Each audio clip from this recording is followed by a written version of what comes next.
I, Vegeta, the Prince of all Saiyans, hereby command that you do not listen or subscribe to the Dragon Ball 4 Life podcast. Whatever you do, would you defy royalty? No! Bye!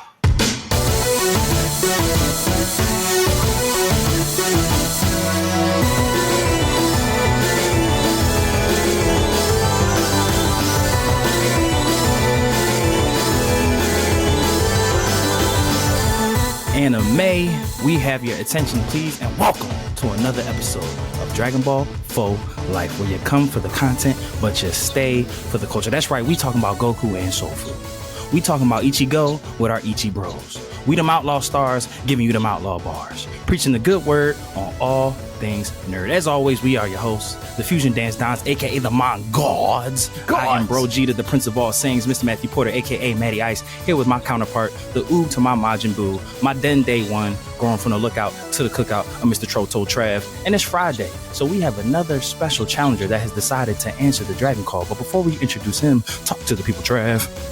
I mean, you know me. I stay chillin', and I love that women like Krillin. And we have another great Dragon Ball in store for today. So, you know, today's guest is a man of many talents, one whose words may hit you in many different ways. He can make you laugh. He can make you think. And he can also make you wonder if our favorite anime characters are descended from the motherland. You can find him on Instagram as This Is Mike O, where you can access all of that content mentioned above. We are honored and welcome Mr. Mike O. Let's give it snaps for the snaps. I appreciate you. I appreciate you. Thank you so much. Thank you so much, Trav. Thank you so much, Matthew. It's an honor just to be able to chop it up with y'all, just talk this anime talk, man. I appreciate y'all having me on. Hey. Absolutely. We love doing this. We love getting connected to just people of different talents, and the conversation is always super fun, and we just learn something new each time. So thank you for joining us today. No problem. So as Trav had mentioned in the intro, you are a man of many talents. So there's a lot of different avenues that we could go here, and we'll kind of just let the conversation flow naturally. So I guess the easiest place to start is the beginning. Who is Mike O? Tell us about yourself, good sir. Mike O, I am very creative. I'm just a very creative. I'm always wondering. I'm always thinking. I'm always entertaining. Just ideas of expanding my mind in different ways. I mean, I grew up. I grew up as an international student. My father used to work for the UN. I got to travel different places. Exposed to different cultures even before the age of 10. I lived in Nigeria, Canada, even China. I lived there. I love Canada. And a fun fact, even if I don't remember this. A fun fact: I was actually born in Tokyo, Japan. It's very crazy stuff. So it's kind of funny how now, a place to go. Right? It's so funny how later in life I'm like, wow, I have a strong fascination with Japanese culture. It's in your DNA, bro. It's in my system. It's in my system. It was just waiting to be unlocked or something like that. So there you go. Yeah. So we lived in the States for a while. Most of my education is out here, and but just through a very, very interesting experiences, man. It just felt like a lot of gifts started just coming out, and with the wave of the internet, it just almost gave me a new tool to just express myself. I'm really more of the introverted person. I don't know if a lot of people even know that, but I'm more introverted to myself, pensive, contemplative. Man, I'm just want to just relax and just chill and just kind of block out a lot of the world kind of feeling. That's kind of like me. But I have my moments where I want to just connect with everybody and can talk and chat and everything. But because I'm so in my own head, this is how a lot of these ideas have just been spilling out, and been able to just share different things creatively, poetry and arts and photography, and then with social media, sharing content. And honestly, it's the kid in me is just gets a chance to play. That's why I love more about who I am. I'm a grown man, but it's at heart, I love to play. I love to have fun, I believe. And just expressing myself and having a merry heart about things, so we don't take life too seriously, you know? Yeah, no, Absolutely. that's great. We always talk about too when some of our biggest gripes when it comes, especially with Dragon Ball, was just the age demographic that they're catering to. When majority of their fans at this point are all It's grown still ass us. adults. Don't get me tight. Don't get me started on. We may grown, but our interests are still there. Absolutely. Man, that's cool. And Mike, I kind of love what you say. I'm thank you so much for that, because like I had kind of mentioned, there's a lot of different avenues that we could talk to you about, just in terms of like your creative endeavors and your personal life. But you had mentioned something that was very interesting to me, which was actually like a final hour. Me and Trav like to usually have like, as close to 20 questions, just as to kind of keep us on track. And like one of the final questions that we had submitted before we sent you the brief is that I noticed, and you kind of just mentioned it. Did we just lose them?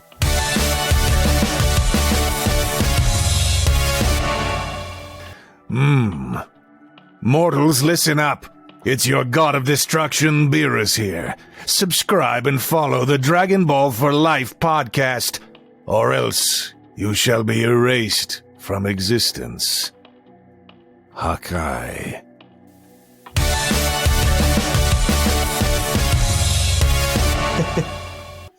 And we back. It wasn't me. It wasn't me.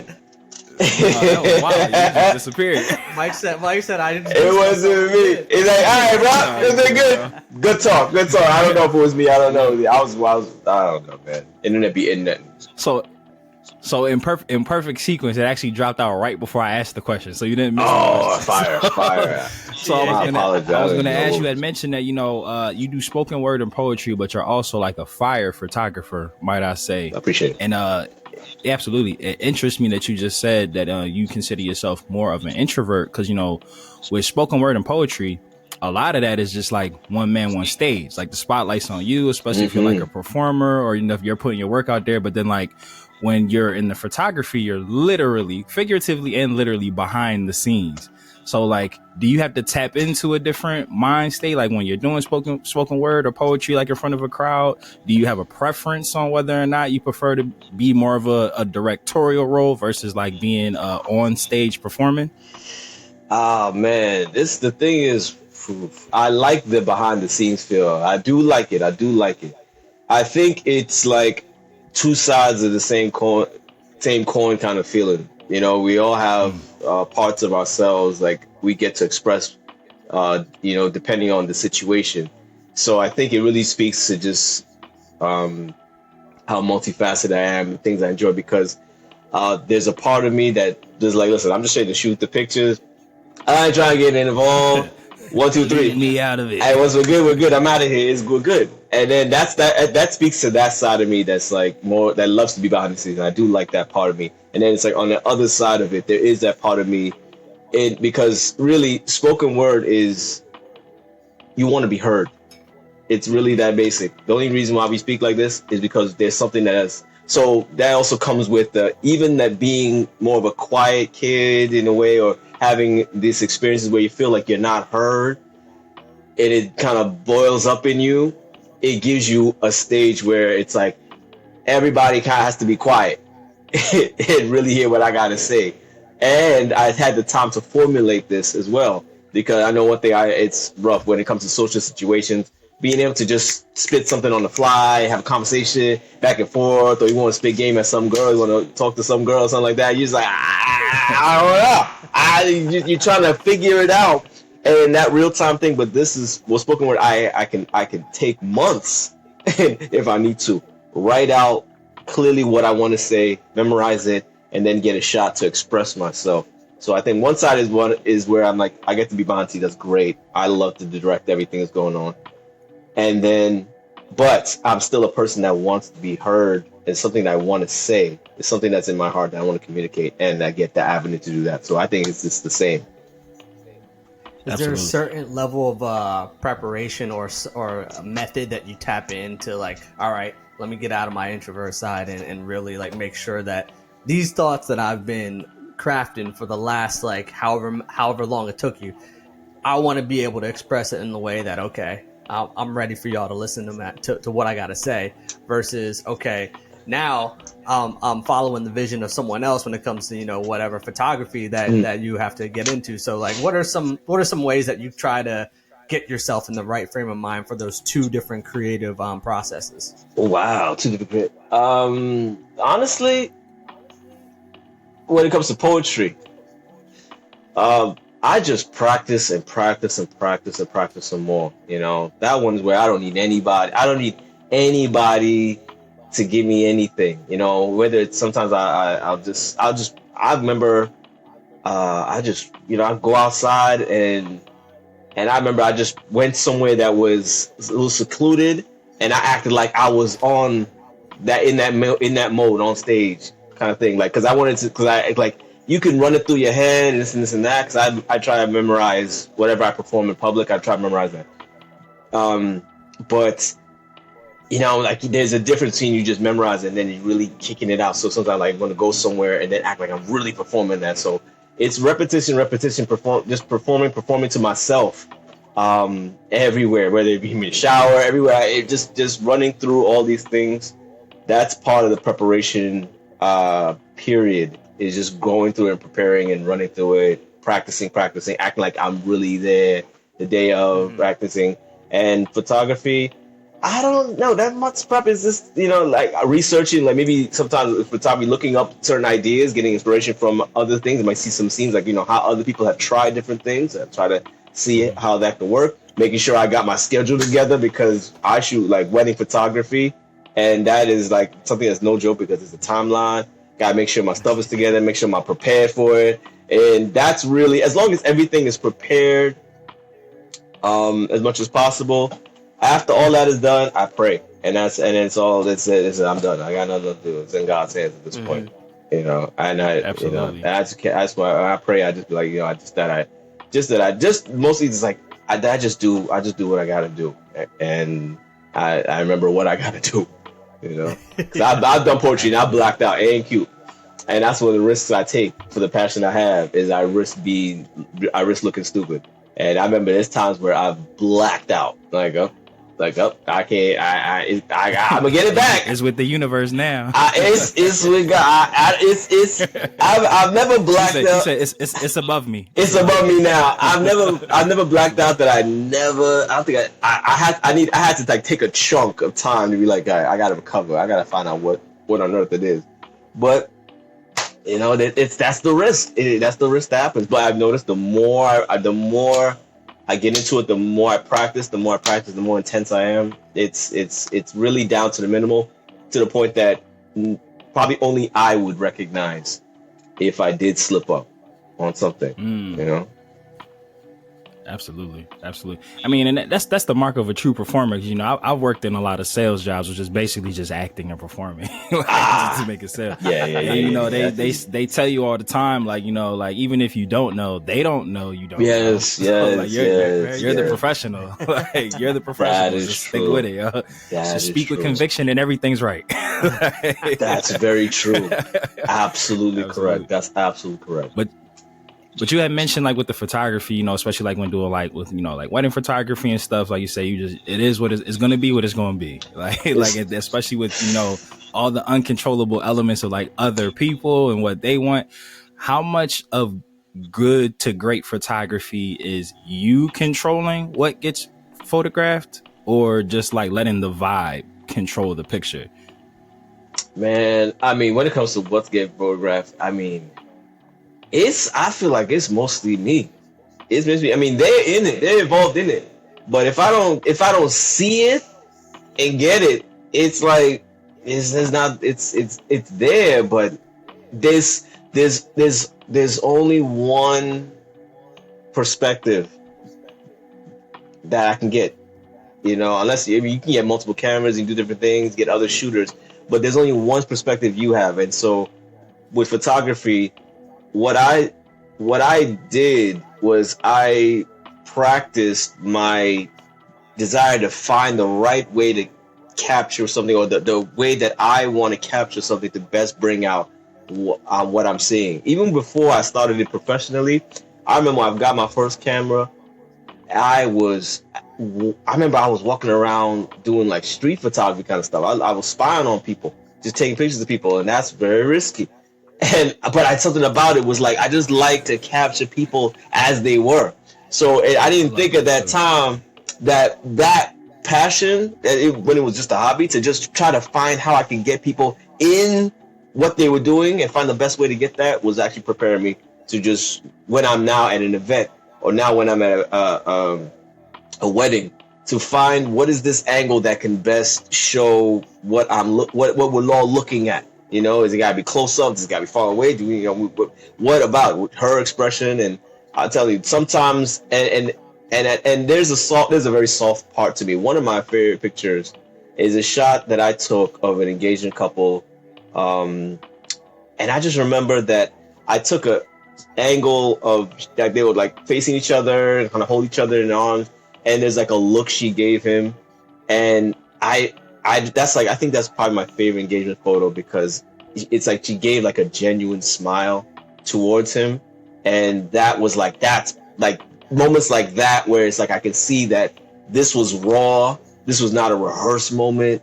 Of course, rehearsed moments I do, but I love when I see people in that thing because we all have like expressions and micro expression. But when you can find that moment that best shows that moment in time where that emotion is expressed and find that right angle to share that, it becomes like a story. That's what I like about that element of it. I love that. I love that a lot. And that kind of does answer partially the next question that I wanted to ask you, but I kind of want to give you a chance to elaborate on it because I love picking the brain of people who are good at what they do for something that I might not be really good at. Because I like to, me and Trav say all the time that like podcasting is so much more than plugging in a mic and talking into it. Like it's like, that's just like the base level of what like, you know, being able to do like interview format, like episodes is. And I feel like the same could be said for, you know, photography. It's so much more than just pointing a picture and clicking. Like, and what you just said, like, you know, catching, you know, microaggressions and the expressions and whatnot. I think that's really dope. Could you kind of give a breakdown? And if it's something that's just like an innate ability that you don't even know what you tap into, what's like the X factor that separates like a good photographer from like somebody who's like really like, no, you're tapped in. Like this is a gift from above for you. You did just hit Best Buy and got a new Apple iPhone. Oh man, you know, I do, and I'm open to this idea that there is such a thing as a raw talent. Like there's like a raw material, so to speak, that is there. And maybe it could come because it's more genetically put there or through experiences in life that like sort of to nurture. There is such a raw thing. I had a raw thing because I remember when I took a photography class, I even noticed my photography teacher was communicating that to me. I can't remember what she said, but she communicated that to me. Like she could tell when she was testing and trying us out and giving us a little assignment. She was communicating, like she could tell that there was something with me. There was something the way, and I just was as a hobby at that point. But she noticed the way I was doing it, there was something there. So I do feel like, you know what, there is a raw thing there, but at the same time, it's like, oh man, I heard something that TD Jake said. He said that Bishop TD Jake, he said like God doesn't give you tables, give you trees. So I mean, it's like I took that as you get raw material, but you got to make the actual product. So many people are given, I believe, raw material. Like it's like gold, but you got to fashion the gold into something. You got to melt the gold down and make it into something like that. But if there is, I feel like there is a hack, and that is a whole lot of practice.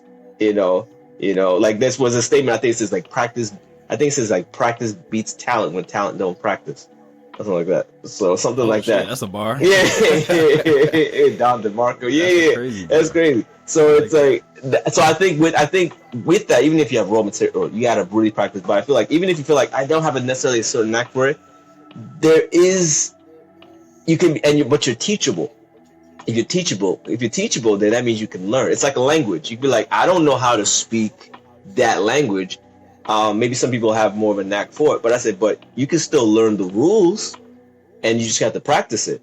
So I think that it both can work, but that you can see the way I feel like that X factor is like when you see that you could tell that it's something raw that's there, but it's like it's almost seems like it's effortless, but even though they got put in a lot of work, still got to put in a lot of work for it, but you know that there's something that just separates it from something where you like, you know what, you could practice all you want, but man, something else adds on it. And you just like, you kind of got it, it doesn't mean that you ain't amazing, but it's just, Hey, some people got it, some don't. Some people got it, some don't, and that's okay. That's kind of the curse of like, being somebody that like excels at any particular craft, and me and Trav, you can speak to this with me because we've had this conversation before. A lot of almost mirrored to like what you just said, Mike. It's like pre the divine intervention, me and Trav connected on a podcast for the very first time. I had went to acting school to like perform, like performing arts and whatnot, what have you. So it's like podcasting never crossed my register, and we just happened to have everything had to fall the way that it fell for me and Trav to have met each other in this space. Yeah, my brother needed a ride to Trav's house to record for Trav's old podcast. Shout outs to Ramen Noodles and Grits, and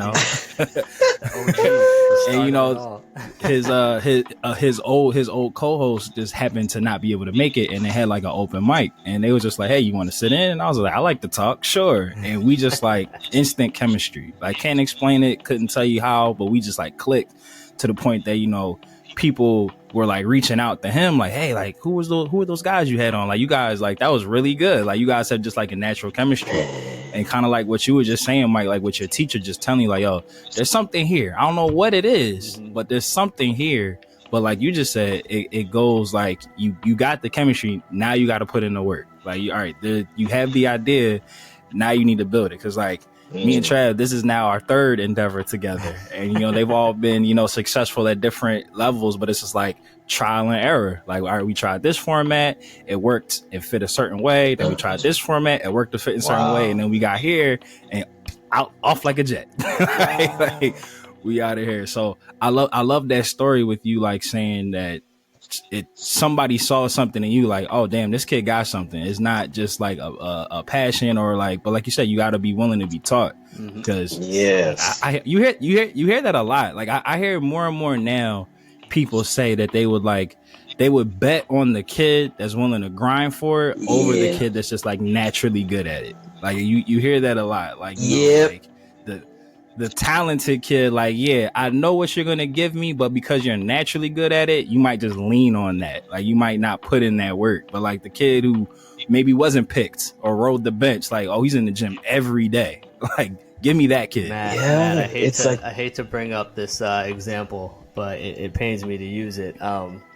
It's do what you got to do, brother. It's like the Sixers. They got all the talent in the world. Got eliminated in the second round. And then you got the Miami Heat. Got 7 undrafted players. They all weren't supposed to be there. Now they're on the verge of making the NBA Finals because... Bro, it is because that front office, that Pat Riley culture. They work Pat Riley culture, man. Yeah, and that's big crazy. Fact.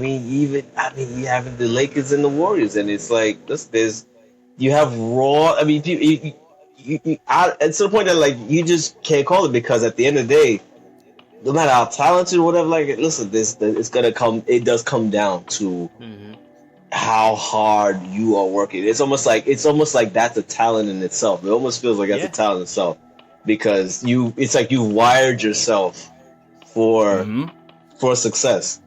Where somebody, they didn't have to think that hard, or maybe and this is kind of me just because this is hitting me in the moment. I was like, maybe that X factor is the fact that you are open for coaching, that you are willing to put that effort in. Because sometimes people feel it because they have certain talent or have certain things that they can fall back on. So maybe that X factor is really the fact that I'm willing to do whatever I gotta do to have whatever it is I have to do, and that opens your mind to be wired and taught different things. It's almost like you're a child. Said something like children have a easier ability to learn different things, but learn an instrument, do this and this, because they have this kind of plasticity or they have this ability that it's very fresh. They can just absorb everything in. When you get older, they have no shame. Yeah, You have no shame. You're messing up. You tell the kid do a backflip, whatever. They might break their neck. You gotta help them out. But if you tell me to do a backflip, I'm like all the factors in. I gotta factor in. I'm scared if I don't land it. You know. So I think that X factor, it could be just the fact that I'm a person that I am willing to look stupid. I am pretty subconscious, but I'm willing to look stupid and just try. Just like it's probably they mentioned, but it's like stuff I put out there on social media. And there's times where I'm willing to put myself out there, even though it's just you don't know. Somebody be like, this is garbage, this is whatever like that. But I put myself out there, and as more I put myself out there, the more I learn, the more I develop, and I say I'm not going to give up. I'm going to keep developing what I'm doing, and it get better and get better. And that's what people see. It's really just me.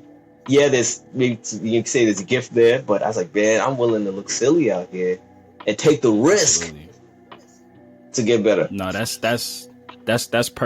literally, I love that, because I say all the time, you know, like in like professional settings or like at work and stuff, so it's like I live with me every day, so like I know what I'm good at. I don't need you to tell me what I'm good at. Like, tell me how I fucked up. Like, let me know what I didn't do good at, so now I can attack that. Because it's like I'm that person, like constructive criticism. Like, I'm like, don't sugarcoat shit to me. It's like, yo, Matt, you that was terrible. Oh, thank you.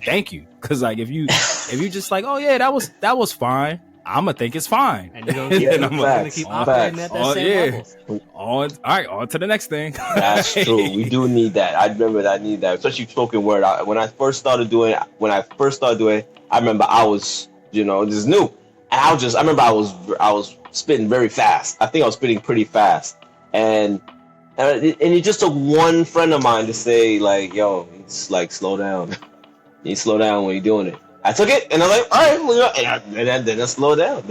So if everybody started telling me it was great, then I'm like, I probably just kept. You would have kept doing it. Kept doing it. Hey, nobody has a problem. I don't have a problem until eventually it hit me, but I don't know if it hit me.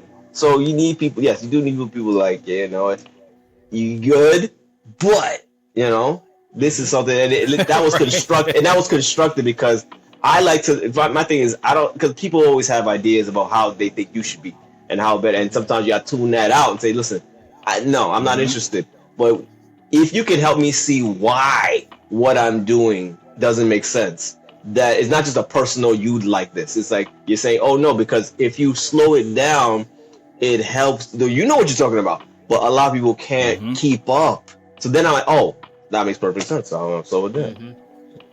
No, that's so important. Like understanding the why of things, because like I say it all the time, all advice ain't good advice. Nah, like man. even if that person is like a professional in their field, like you a person at the end of the day, you make mistakes. So it's like I agree with that wholeheartedly. It's like, because you could tell, like I feel like when people get to like a certain level of like expertise, for lack of a better word, like sometimes they just be saying stuff just to say stuff, like just to like flex their professional muscle. Like, all right, now you're just giving me critique just to have an opinion. You're like, do you even believe that yourself?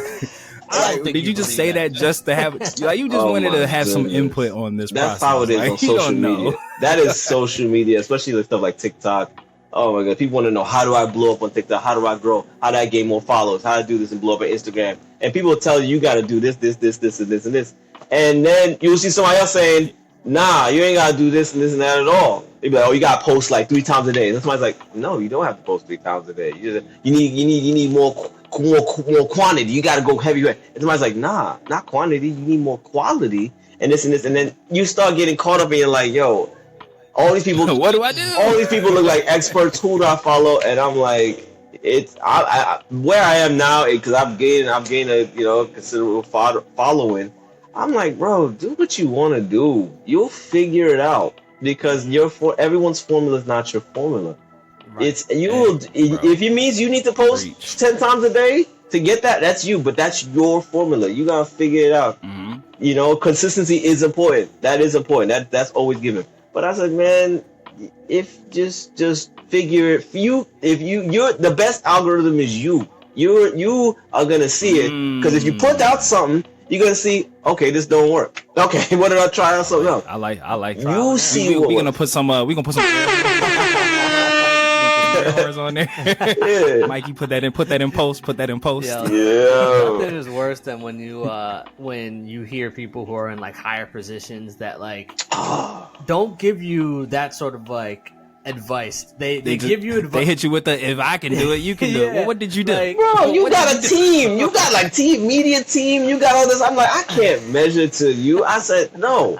Yeah, I just They'll be like, figure yo, wake it, up in a good mood. Well, I would be if I lived in $1 billion house, but that's not. Yeah, you gotta wake up at 5 a.m. You gotta wake up at 5 a.m. Do this and this, and then I'll see a successful person saying, "No, I don't wake up at 5 a.m. What are you talking about? Wake up like 9." I do. It's like it's not open. We like to share because feel like we gotta say something. But I hope that even as I grow and gain more of a following, I really love to let people know, like, listen, I know the pressures of you trying to live a life, and not a lot of stuff is lucrative, especially up front when you start. So at the point is like, I got where I got to. The opportunities that came to me, it came through. Yeah, you got to put out some consistency. You got this. It's like, bro, you see what people are engaging with, and then you base it and saying, all right, let me go at this because it's what people want and what I want. We're starting to meet. We're trying to meet somewhere. We're starting to meet at a point. So now I'm gonna kick out more of what I want, and they're gonna give you like, yeah, we like to see more of this. You know, there's some technical stuff, but you know, you can tell. Go ahead, Chad. We gonna say? I'm saying this. Oh, you talking? My bad. Oh no, you good. No, I was just gonna say, would you say was there a specific clip or content where you were like, okay, this is getting people's attention, and then like kind of build off of that? Man, I'll tell you, for me, it's been I have done this so many times. I think it could be probably a problem for me, because as I like to create content, I don't like to stay locked in one thing. I think if I chose to do that, I probably would have a greater following that I have now. But the only thing is, I will be doing something that probably I'll be bored with. So my thing is like, this has happened multiple times where, okay, like for instance, I know one of them things that people know me for is that I do this conscious comedy through this woke kind of Pan-African character who's very elevated and stuff like that, you know, and that kind of thing, you know, like kind of the We Was Kangs, you know, kind of experience. That guy. That's one of my characters. There, I got reading, you know, it's overpriced sea moss and all that stuff. That's that guy. That people really love that character. People love it. But that came about not accidentally, but I had an idea. You know, like there's always that guy at Poetry Slam. I remember I did a video about that. You know, just saying mad stuff, and it's like, boom. I was just experimenting. You know, I've experimented with other stuff and didn't really go nowhere. So through the experimentation, I remember when I did that video, and then I incorporated that character in other ways. Oh my goodness, it was like it went crazy. Or then I brought that character and then say, what if that character was in a video game and you're fighting them? Okay, what if this character was teaching your baby or having it's like your baby, you want somebody to watch your baby, then I'm here breaking down, hey, did you know about Jim Crow and this? So the more and more I was inserting that character, the woke babysitter, and the more I inserted that character in, I see the responses from that. So I think that was one of them. But it's like there are many things I put out there that it's like it almost like it blended different worlds, and then people like to see that, and it's like it created a whole new thing, and it just took off. But that was one of them. Absolutely. And I feel like this is a perfect transition to a question that Trav had posed. It's just like, you know, like if we come to current day with your creative endeavors and like, you know, throwing stuff at the wall and seeing what sticks, you found like this real niche area where you're taking like African culture, but you're like blending it with anime and video game characters. Like where did that concept come from? Like, were you an anime fan growing up? Is it something that like you kind of fell into it from doing these sketches and stuff like that? You know, it's funny. Like, I didn't think I knew it was called anime. I think the earliest stuff I saw was like, I think a lot of early stuff people saw. Like, I remember, Pokemon, Sailor Moon. I remember those two. There when I started getting, that's like early 90s. You start seeing these things and you're like, all right, you're just watching because of cartoons. There's cartoons all over the place. So those just happens to be popping in. But I think it was when Dragon Ball Z came through, and I remember it was like, I was like in high school, and I see Dragon Ball Z coming through. And this was before we had Instagram and all this stuff like that. When you missed the episode, it was gone. It was just over. You had to wait till next year when you don't know. You don't know when it's gonna get. I remember that, and now that was when it was like, this is serious. This is when I really like started getting really captivated with this whole thing. Like this is the story, and now I think I started getting into it. Because I didn't really, actually, I've never really watched all of the Dragon Ball series. I got in at Dragon Ball Z, and it was in the Saiyan saga. And when I got into that, it was just so intense. It was just so intense for me that I think that's what started it. And then, of course, with like Toonami coming after that, so now I'm getting into Yu Yu Hakusho. Now I'm getting into Rurouni Kenshin. Now I get it, Inuyasha I really didn't get into. It was there. Maybe I catch something. It's waking me up. When it wakes you up late at night. And then you're like, yo, I missed it. Top 10 theme That's songs. I'll give it that just because it just was. I'm missing the episode. I don't know what they was saying, but that shit. That ending it's so deep. Man. It made it so deep. So the Toonami coming out, then it was crazy. The first three Inuyasha ending songs were like next level. Oh man, that one it's so special good. Place in my heart. So with Toonami hitting, and then I took a break. Really a break from it. And then when Naruto Shippuden, I think was like me coming back into it. And then after that, then it just went crazy because then it was like, Attack on Titan, My Hero Academia, and everything like that. So then I was really diving into that world and learning just a lot of anime that wasn't even necessarily popular or mainstream stuff, but digging into that one as well. So that was like when around that time when I think you probably would say I got into that probably somewhere around 2010, somewhere around there. And then it was like I'm in there now. Now I'm just digging, I'm finding all these different animes and all this stuff, and I'm just eating it all up. But what happened was is a actual, I think somebody did they did character. They used AI and they made these characters that were black, the Dragon Ball versions. And so when I see some things and then like ideas come, and I was already messing with probably like some voiceover stuff, but when I saw that, then I was like, oh, that's funny. Like, oh snap! Like this person, I think his name Diego Arts Live on Instagram. He just had these images of Dragon Ball Z characters if they were black. So then I started messing with like, oh, what would they sound like if they was black? And then people start jumping in and saying, yo, what is this? Or what if Vegeta was Nigerian? Or what if Gohan was from South London? So then it just started getting, so you have to brave, bro. Gohan from South London is hilarious. I have that actually. on the road to the Cell Games. Yeah, he's a real bad man. Yeah, what you doing, cuz? I'll pull my Masenko in it. I will mash your face, bro. Run your piece, bro. It's just something about that makes you feel like, wow, you wanna have fun with me and explore the possibilities of all these things. So that became fun, and then after that, it just starts getting more crazy. So that's where. Are you mad? You're mad, bro. Mad? And so I have a new one. I have a new one too that's gonna come out soon because I had Go Out South London, Go On, Talking to Cell. Then what I do is I try to have running jokes, like running gags that's in there. When it's like, Cell, is that you? Yeah, that was the first one. Then the next one I bring Trunks in it, and he's like, yo, Trunks. And then Trunks is like, what's up, fam? And then he's like, oh, and then when Trunks sees him, he's like, wait, Cell, is that you? Yeah. So the next one, actually, people are gonna they're gonna see it. I'm gonna be posting it hopefully this week. Oh, by the time people see it, it's already out there.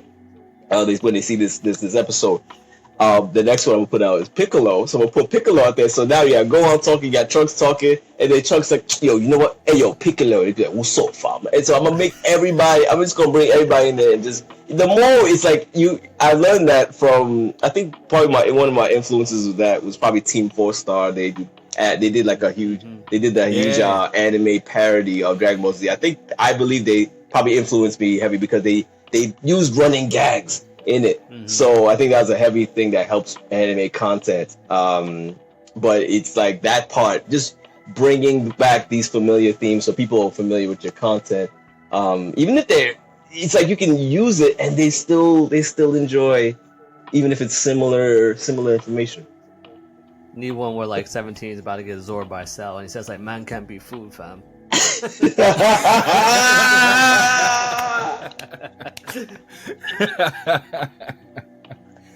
Oh man,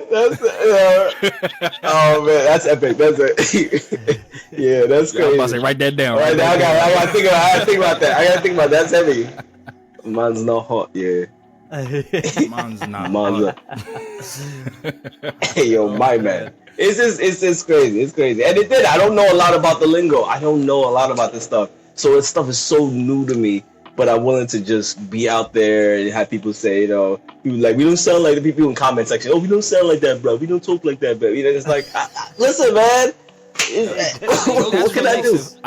What can I do? I feel like that's what makes it funny. Like, if you were like impersonating South London, like, and you was too on point, I feel like that's too realistic. Because then it's just like, oh, this is just a guy from South London talking about Dragon Ball Z. All right, but like the fact that you're not from South London, I feel like that's what makes it so funny. People. There's always somebody in my comments. It's a parody. Right. It's in the title. So I have an argument for why it's okay to not sound like that. Because listen, like. Even if take My Hero Academia, of course, you know, no one who do you hear kids talking like Deku's dub voice? You know, you don't hear kids talking like that. You know, he has that geeky kind of nervous voice. Yeah. You know, my name is Izuku Midoriya. You know, I want to be like my number one hero, All Might. No, I never heard a kid talk like that. So even in English, we understand that these are characters. These do not sound like individuals in real life. So even when people are like, "Oh, we don't sound like that," I was like, you maybe not, but you sound, but characters are just exaggerated. Many times they're just exaggerated versions of real life people. So man, if I met Deku knowing that he could hit me with one for all at any time, I'd be like, yo, get some umph in your voice, man. You know, get some bass in your voice, like just a little add up a little. I mean, I know you're a kid, but just something in there. But you know, but even then, who talks? You know, but who talks like all these characters? Some it sounds deep, it sounds cool, but most of these characters, no one talks like that. It just sounds, you know, like if I was walking around talking like Vegeta. Like, I'm not gonna walk around talking like Vegeta. You know, I'm in Starbucks. He's like, you dare give me this pale representation of a latte? I'm like, me, a whole me, the Prince of all Saiyans. Listen, if some people of certain complexions spoke like Frieza to us, I think they'd be catching some hands. Up, bro. Imagine that. That would make it extra. Are you mad, bro? It would make it extra hot. I'm like, whoa, what the fuck did you just say? Did you call me a monkey? Smack man's up like Broly did. Like, yeah. He's like, well, a couple monkeys playing basketball. How primitive. Oh, I spoke of a monkey. I would you be tight. Didn't take it to the rack, just shooting 3-point. Imagine them dudes. RDC, I think it's RDC World did a parody on that. Yo, those guys are so funny. And it's like that's kind of how it was. He's like, shout out to RDC World. Yo, they were killing. They did a skit like that. He's like, I think he said like, check up, monkey, or something like that. And I was he did. I know exactly. Yo, I said, man, and I was like. It'd be too much. But they don't talk like that, you know. So that's the fun in it is having fun with these different voices, without having to take it so serious. That's hilarious though. People commenting back to your jokes. Oh, that's not how they it be sounds. tight. Oh man, Mine people don't be sound tight. Mine don't sound like that. Oh, people be tight, especially when I did like the Jamaican Broly one. Oh, there's always somebody who's like, "Oh no, I did Jamaican," because I don't know who. Somebody must have suggested that. I don't know. I just ran with it. It's like, yo, look on my face, boy. Yo, yeah, take Broly free. That's all. So mad. Like they yeah, about that section mad. Broly not free. Broly not free. No, kakarot's. It's just having fun, and they're like, "Oh, you sound like." But now there is sometimes there is a little more constructiveness with it, because then I learned there's a difference with the different accents. So there is a constructive part of it, because I learned, like, people say that like the more Jamaican accent, it can if you make it sound a little too singy, then you're going to a Trinidadian accent. So if you just mix around with it, you can still represent different culture, but there are distinctions then. So then I learned there are certain distinctions if I do mess with them, and so even if I can still, it's not accurate all the way, and neither does I don't believe it needs to be, but to still help people feel represented, because I think I did I did a Haitian Goku one, and a lot of my Haitian peoples were so high because they felt represented. So I was like, "Oh, Frieza, you come to blow up the world? He's no white. He's the devil.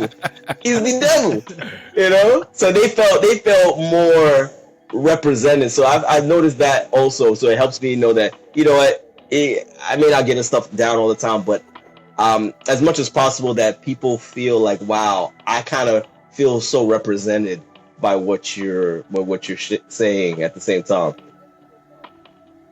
Absolutely. I mean, and clearly you're doing something right, because you were casted as a voice actor for what had happened was like an anime series, based on the Bible. Tell us how that all came to be and what's been going on with that. Oh man, I was minding my business, really. I know a guy who's doing the he was doing like animated concepts for it. My dude David, he was doing some animated concepts. He's working with the head guy Chaz Smith.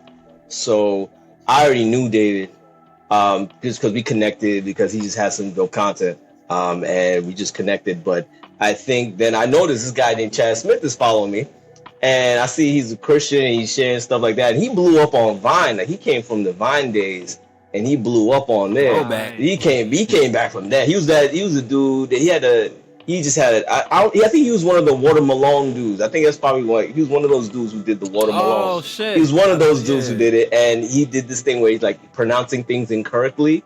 Like, he would just do these skits, and he's just like, I know that's him. He blew. That's him. That's him. Oh, so he's the guy that's behind the whole thing. He blew up on that. That's crazy. And so I noticed he's following me, and I was like, yo, snap. Like, I'm a believer. He's a believer. So I said, yo, I just gave him big ups. Like, just say, yo, I'm proud of you. This and that. And then he just sent me a message like, you want to be in the voiceover? Because I knew he was already promoting it. So I saw that he was promoting the thing. So I'm chilling. Of course, I'm doing what I got to do, but just communicating with them.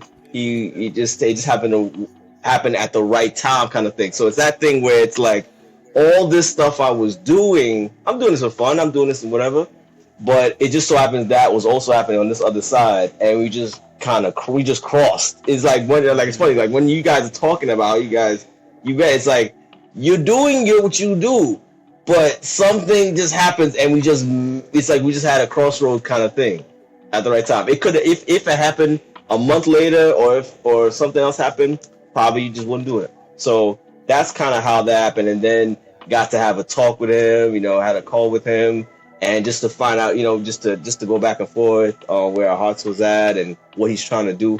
And I'll tell you, listen, they did get an Emmy award-winning animation studio on this thing.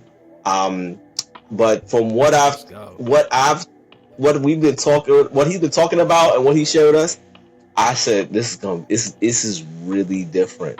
This is really different, and I can't really. I'm not gonna leak anything, but I was about to say, yeah, I can't leak nothing. I can't leak nothing. But what he shared when we had like after because he put it on Kickstarter, which was very risky because it's it's all or nothing. He put it on Kickstarter and he met the goal. And then we all we had like the after quote unquote after party kind of thing. We just chatted, and then he was telling us about the ideas he had because the first series he's gonna do is gonna be the first season is on the book of Daniel in the Bible, and he was telling us about the ideas that he wants to put in to this thing. And all I can say is like, yo, it's like this guy is a geek. That's all I can say. So that's all I can say. Like the guy is an actual geek. Like it's not something where it's like, okay, sometimes people try to do something and say, all right, I get it. You're trying to put something out there. It's like he's really a geek, and this guy knows anime stuff. So he's really like he wants to do it in a way that, of course, speaks to a wide audience of people. But he also is not, from what I've heard from him, he's not leaving out people who are familiar with the anime world, so that's all I can say about that. Hold up, time out. Frieza. It took Namek 86 episodes to blow up in what was supposed to be 5 minutes, so let's take our time with this one, and we'll see you next week on Dragon Ball Faux Life. Dodon Ray. Pow.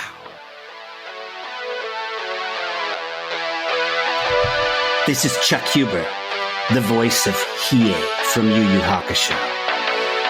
Dragon Ball for life! Of the Darkness Flame.